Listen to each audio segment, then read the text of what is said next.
hindi tayo nakaakyat dun sa rooftop ng parking building, no? Nakuha ko sana ng maayos. Doon lang sana ako tumambay dyan sa rooftop na yan. Sayang. Nag-upload na kasi ako ng pictures ng videos. Nakita ko dito nag-hover siya.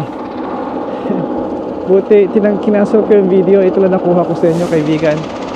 Well, I hope may substansya yung nakuha ko sa inyo dito para sa inyo.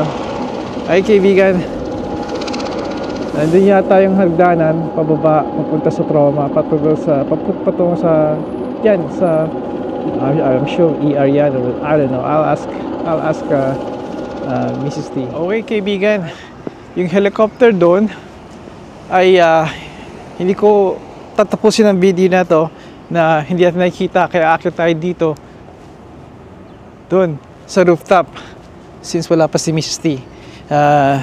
We'll take the elevator. Baka may kasabay ako. Palalampasin muna natin siya. O i-off ko muna to. Dahil alam niyo naman, mahihain pa rin ako. Okay, kaibigan. Mamaya muli.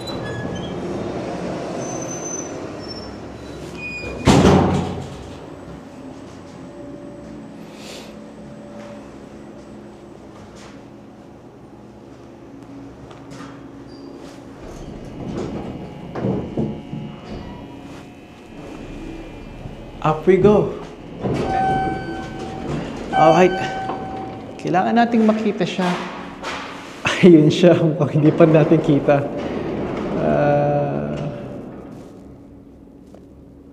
Ayun siya. Kita niyo ba yung kanyang buntot? Pero mukhang mas mataas pa rin yung Sunnybrook Building, ha? Tingnan natin. Kung hindi pa kayo pamilyar, dito kami nakapark noon. Dito ako nag-vlog and I talk about how Pierre Poilievre can change Canada. Look at that. Well, I tried, mga kaibigan. Hanggang dito lang ang kaya ko. Bakit nga ba merong teka.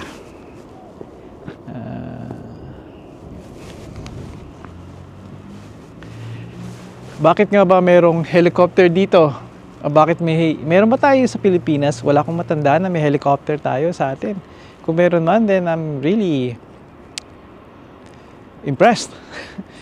Dito ay gamit ang helicopter na yan kapag may mga emergency nga na hindi kayang mapuntahan agad ng fire truck or ambulansya.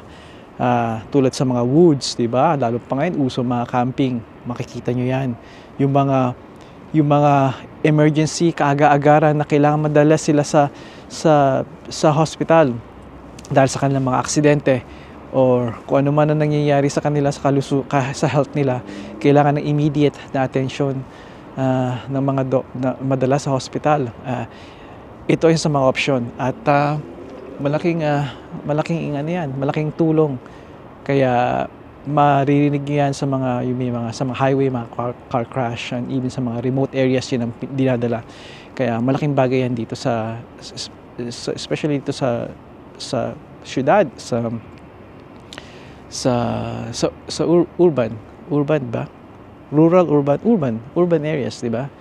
Kaya yun ang kahalagahan niya. Alright. Ito yung parking. Marami silang mga parking dito. Nandito ako. Dito, nasan ba yun? Yan. Nandiyan ako. Nandiyan yung upuan. At doon pa ako rin nagkwento sa inyo. At ayun. Let's go. Baka pauwi na tapos na daw si Mrs. T.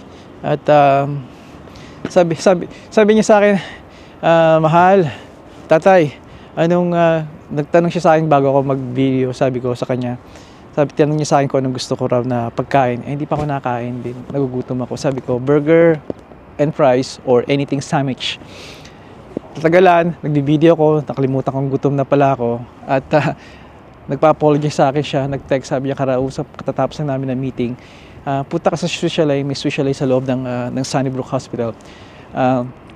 Sabihin mo, umorder ka under my name, sabi niya sa akin, at umorder ka ng burger doon, and sabihin mo yung pangalan ko, and gagawin nila sa akin. It may take a few minutes daw. Sabi ko, nawala na yung gutom ko, pero yun lang talagang gusto ko i-cover.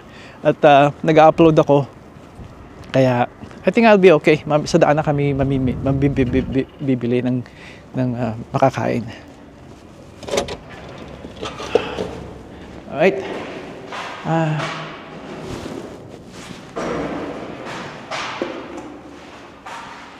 Alright, kaibigan. At hanggang dito ko lang muna tatapusin. Again, yan ang harapan ng hospital. At ayun, kung nakikita niyo pa yung orange na ambulance, himpapawid na ambulansya. Kaya, ano pa ba? Well, marami akong mga nagawang content dito, ilalagay ko. Siguro, ito na siya. So, may indicator nito na papunta dito sa taas. Abangan ninyo ito. Well, pag inabangan ninyo, pag nakita nyo, that means na-upload ko na. Dito tayo sa basement P1. Alright, kaibigan, dito ko natatapusin. Hanggang sa muli, padayon. I like it. Video ko. Pasalubong ni Mrs. T sa akin, plastic na reusable na cup ng Timis. Magkano to? $1.99. $1.99. Can't beat that price. At pinadalhan niya ako sa Sunnybrook, may Sushilay. Ito, yung burger. Kaya, alright.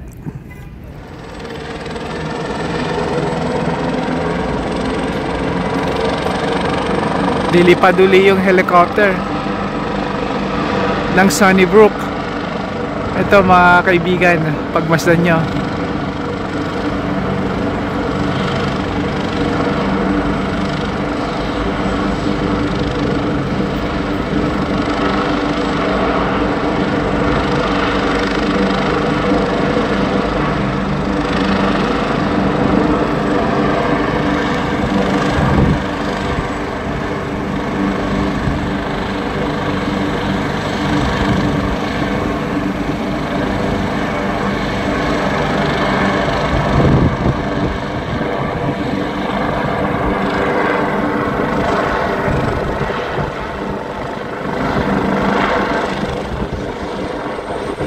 Let's go!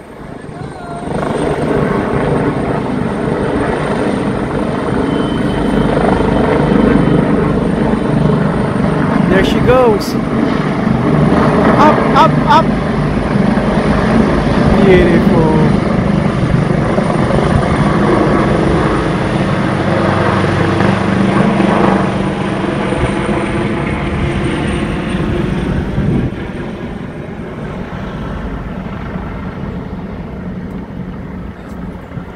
Let's go.